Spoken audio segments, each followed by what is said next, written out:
পাহাড়ে উঠতে হলে প্রথমে আপনাকে এখানে আসতে হবে এবং এখানে দাঁড়ানোর পরে এখানে আস্তে আস্তে এইভাবে পাহাড়ে উঠতে হবে।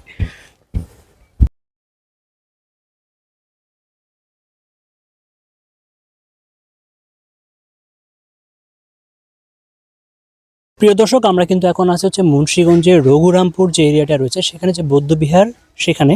তো আপনারা দেখতেই পাচ্ছেন চমৎকার সবুজে ঘেরা এবং বৌদ্ধবিহারের যে অংশটা এখান থেকে প্রত্নতাত্ত্বিক যারা রয়েছে তারা যেখান থেকে উদ্ধার করেছে সেই অংশটার মধ্যে আমরা এখন দাঁড়িয়ে আছি।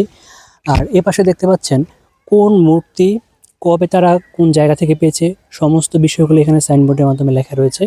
আর এখানে গাছে ঘেরা সুনিবিড় সুন্দর একটা পরিবেশ রয়েছে। আপনারা যারা পরিবার নিয়ে আসতে চান, সুন্দর একটা সময় কাটাতে চান, তারা কিন্তু চাইলে এখানে আসতে পারেন।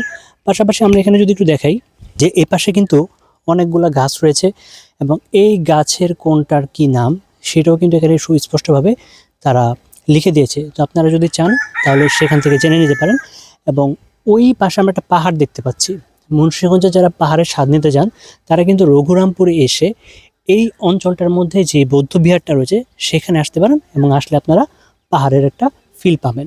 রঘুরামপুরে এসে আমরা কিন্তু একটা পাহাড়ের দেখা পেয়েছি। আমরা এখন একটু পাহাড়ে ওঠার এক্সপিরিয়েন্সটা আপনাদের সাথে শেয়ার করে আসুন। পাহাড়ে উঠতে হলে প্রথমে আপনাকে এখানে আসতে হবে এবং এখানে দাঁড়ানোর পরে এখানে আস্তে আস্তে এইভাবে পাহাড়ে উঠতে হবে।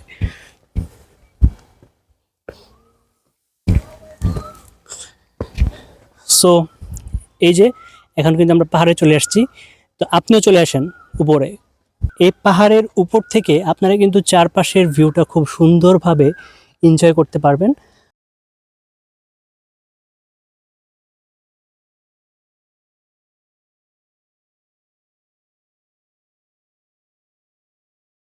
প্রিয় দর্শক দেখুন, এই যে জায়গাটার মধ্যে আমি দাঁড়ায় আছি এখানে কিন্তু গাছের ছায়ায় আমাদের একদম ঠিক মাথার উপর হচ্ছে সূর্য, কিন্তু একদমই রোদ লাগছে না।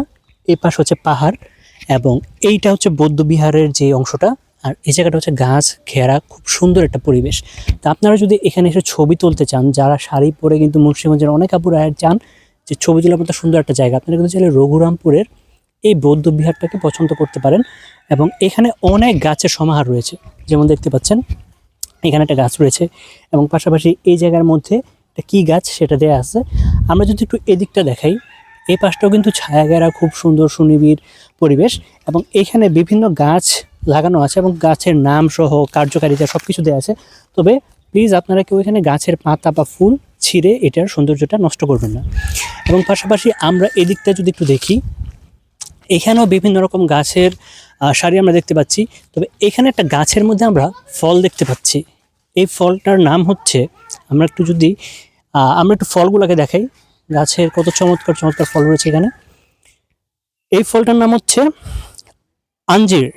এই আঞ্জির ফলটার কাজ হচ্ছে ব্লাড সুগার নিয়ন্ত্রণ, হাড় শক্তিশালীকরণ, ওজন নিয়ন্ত্রণ, এই সবগুলা কাজের ক্ষেত্রে আঞ্জির যে ফলটা রয়েছে সেটা ব্যবহার করা হয়। এবং পাশাপাশি আমরা এখানে চমৎকার একটা বসার প্লেস পাচ্ছি। ধরেন এখানে যদি আপনি বসেন, এই পোজে একটা ছবি তুলতে পারেন, এদিকে তাকে একটা ছবি তুলতে পারেন, সোজাসুজি তাকে একটা ছবি তুলতে পারেন, অনেক কিছু করতে পারেন।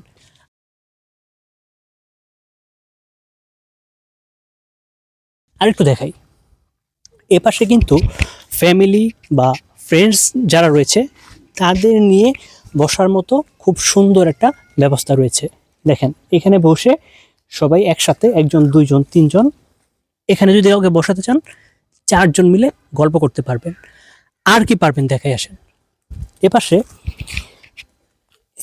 চারটা টেবিল আছে, চারটা টেবিলের মধ্যে বসে আপনারা চাইলে এখানে চা কফি এনজয় করতে পারবেন। এবং এখানে মনে হয় এই ফুলটা হচ্ছে নীলকণ্ঠ, আমি যতটুকু জানি। হ্যাঁ, এই ফুলের একটা গাছ রয়েছে, প্রিয়জনকে চাইলে এখান থেকে একটা ফুল ছিঁড়ে খোপায় গুঁজে দিতে পারবেন। এবং এখানেও বসার মতো সুন্দর প্লেস রয়েছে। আর মুন্সিগঞ্জের ঐতিহ্য যে টিনের ঘর, দেখেন কত সুন্দর একটা টিনের ঘর রয়েছে এখানে। ওকে, তো আপনারা চাইলে এই বারান্দায় বসেও কিছু সময় স্পেন্ড করতে পারবেন এবং এই ঘরের মধ্যে দাঁড়িয়েও আপনি ছবি তুলতে পারবেন। যেমন দেখাই, ধরেন এইভাবে দাঁড়িয়ে আপনি একটা ছবি তুলছেন। ওকে, তারপর আবার এই দুই সাইডে হাত রেখে এইভাবে আপনি ছবি তুলতে পারবেন। ইভেন এখানে হচ্ছে ভোজনালয়, এখানে খাবারের ব্যবস্থা রয়েছে। আর ঔষধি গাছ প্রদর্শনী ও পাঠাগার, এখানে পাঠাগারের ব্যবস্থা রয়েছে যেহেতু আজকে শুক্রবার এই জন্য। তবে আরেকটা মজার বিষয় হচ্ছে এখানে কিন্তু আপনারা দুপুর 3টা থেকে 6টা পর্যন্ত টাইম স্পেন্ড করতে পারবেন। আমরা বিশেষ রিকোয়েস্টে একটু আগে ঢুকেছি, কিন্তু আপনারা কিন্তু সবসময় এটা পারবেন না। আর এখানে পুকুর পাড়ের সামনে খুব ছোট্ট একটা পুকুরের ব্যবস্থা করা রয়েছে, এবং এই যে এখানে বসার জায়গা রয়েছে। আপনি চাইলে এখানে বসে এইভাবে ছবি তুলতে পারবেন, ঠিক আছে। আর এখানে যে আমাদের একটা ভাইয়ারে দেখতে পাচ্ছি, এখানে সুন্দর একটা ঘাট রয়েছে, যেখান থেকে আপনারা এই চারপাশটা সুন্দরভাবে আপনি এনজয় করতে পারবেন, ঠিক আছে। এই ঘাটটা একটু দেখাও। বাঁশের তৈরি যে সিঁড়িগুলো এখানে বাঁশের মাধ্যমে দেওয়া হয়েছে, এবং ছোট্ট একটা পুকুরের ব্যবস্থা করা আছে, এবং এখান থেকে তারা মাছ ধরছে। তো আরেকটু যদি আমরা দেখাই, এখানে কিন্তু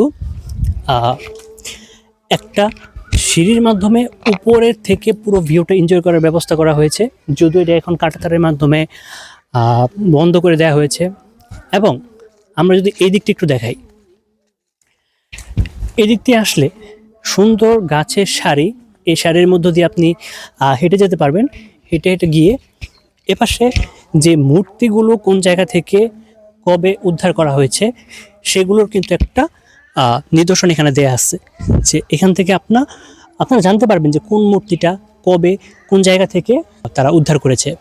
পাশাপাশি এই দিকটা যদি দেখি, এখানেও আপনি ছায়ানিবিড় সুনিবিড় পরিবেশে। আচ্ছা, এখানে দেখো এই যে আগর যে গাছ, এটা থেকে হয়তো ওই যে আমরা আগর যেটা চিনি ওটা তৈরি করা হয়। এখানে বসার স্থান রয়েছে, এবং এ পাশে আরও বিভিন্ন গাছপালা রয়েছে। এ পাশটা অনেকটা বনের মতো হয়ে আছে। পাশাপাশি যদি আমরা এদিকটা একটু দেখি, এই প্লেসটা হচ্ছে পুরোটাই হচ্ছে গাছের, এবং এটা হচ্ছে বৌদ্ধ বিহারের যে অংশটা সেটা, যেটা উদ্ধার করা হয়েছিল এখানকার মেন আকর্ষণ। ওকে, এই শনিবির পরিবেশের মধ্যে এখান থেকে যখন আপনারা দেখবেন, তখন আপনাদের জন্য বিষয়টা আরও বেশি উপভোগ্য হবে। যে এই সাইডটা আমরা যদি দেখাই, যে ওই জায়গাটা ঘোরার পরে আপনারা এখানে এসে এনজয় করতে পারেন। এবং শুধু তাই নয়, এটার উপরে উঠে আপনারা বিভিন্ন অ্যাঙ্গেল থেকে বিভিন্ন পোজে ছবি তুলতে পারবেন। পাশাপাশি যদি এখানে ভালো না লাগে, আপনারা এইখান থেকে তুলতে পারবেন। আসো, আপনারা ঠিক এই মাঝখানটায় দাঁড়িয়ে ছবি তুলতে পারবেন। ওকে, দেখেন এই পোজে দাঁড়ালেন, এদিকে তাকাবেন, এদিকে তাকাবেন, যেদিকে খুশি তাকিয়ে ছবি তুলতে পারবেন। এখানেও যদি ভালো না লাগে, তাহলে আপনারা ক্যামেরাম্যানকে বলবেন যে আপনি এদিকে দাঁড়ান, আর আপনি চলে যাবেন হচ্ছে ঠিক এই প্লেসটায়। ঠিক, আপনি এখান থেকে ছবি তুলবেন। ওকে, এটাও যদি ভালো না লাগে, আপনি যদি পাহাড়ের ব্যাকগ্রাউন্ড চান, তাহলে আসেন।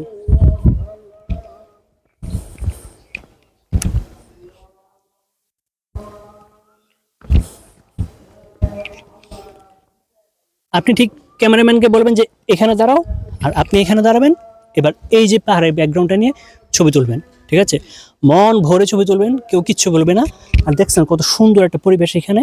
যারা শাড়ি পরে আসতে চান, পাঞ্জাবি পরে আসতে চান, তারা কিন্তু চমৎকারভাবে এখানে এসে ছবি তুলতে পারেন।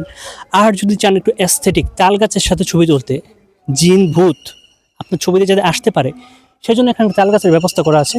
আপনি এখানে দাঁড়াবেন, ক্যামেরাম্যানকে বলবেন যে তুমি এখান থেকে ছবি তোলো, এখান থেকে এই যে তাল গাছ, এই তোলো, ছবি তোলো। ওকে, সো এই ছিল একদম পুরোপুরি ভিউ। এছাড়া এখানে দেখানোর মতো আর তেমন কিছু নেই। দেখা হবে নেক্সট কোনো প্লেসে, নতুন কোনো জায়গায়। আপনার জানা মতে মুন্সিগঞ্জের নেক্সট কোন জায়গার ভিডিও আপনি দেখতে চান, আমাদের সাথে যোগাযোগ করুন, আমাদেরকে কমেন্টে অথবা ইনবক্সে জানান। আমরা সেই জায়গার ভিডিও আপনাকে সহ সেই জায়গাটা রিভিল করার চেষ্টা করব।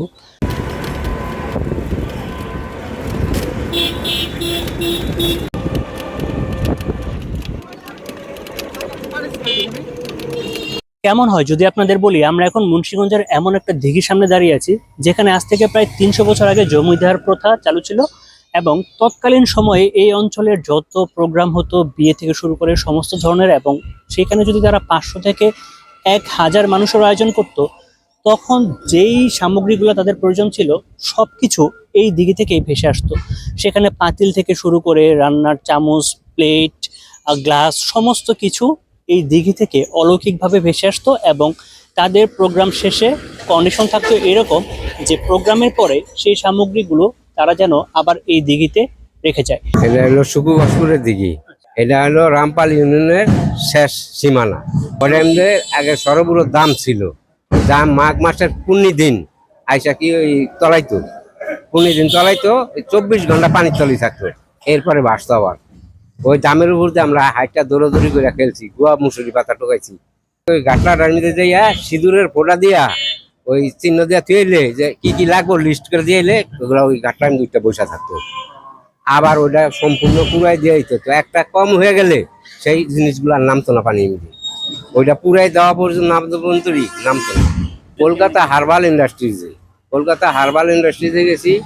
আমাকে সুকুবাসপুরের দিঘি, দেওসারের দিঘি, রামপালের দিঘি, হরিচাঁদ রাজার দিঘি, তারপরে বদ্রজনী স্কুলের মাঠ, তেল সিঁদুর দিয়া এই ফোঁটা দিয়া রাইখা দিয়েলে ওই আপনার কি কি পাতিলের দরকার, চামচের দরকার, যাবতীয় লিস্ট কইরা দিয়া সিঁড়ির মিলে সিঁদুরের ফোঁটা দিয়া দিয়েলে এগুলা উঠতে বসে থাকতো।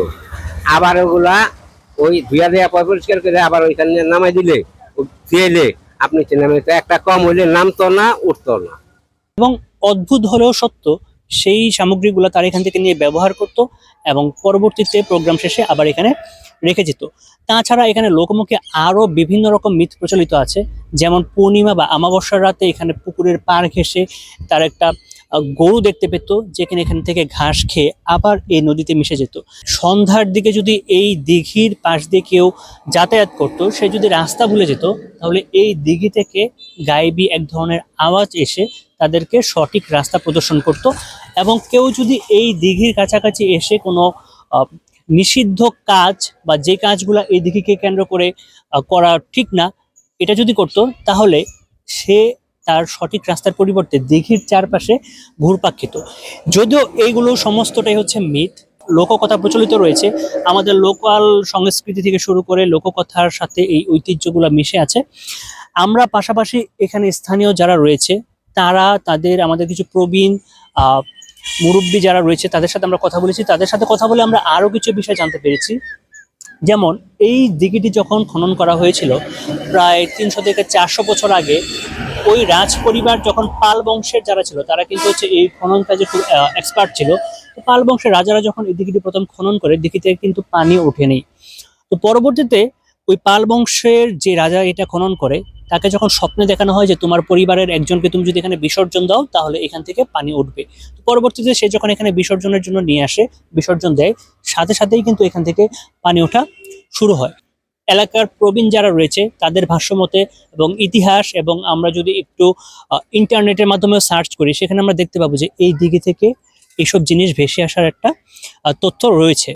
সো আজকের মতো আমরা এখানে বিদায় নিচ্ছি। দেখা হবে নেক্সট কোনো ভিডিওতে, নতুন কোনো জায়গায়। আপনার কাছে যদি এমন মুন্সিগঞ্জের আরও কোনো জায়গার সন্ধান থাকে যেখান থেকে আমরা এরকম আধ্যাত্মিকতা বা এই দিঘি সংক্রান্ত যে তথ্যগুলো দিলাম সেগুলোর সাথে মিল রয়েছে, আপনারা কিন্তু আমাদের সাথে জানাতে পারেন। আমরাও চেষ্টা করব পুরো মুন্সিগঞ্জবাসীর কাছে সেটি তুলে ধরতে।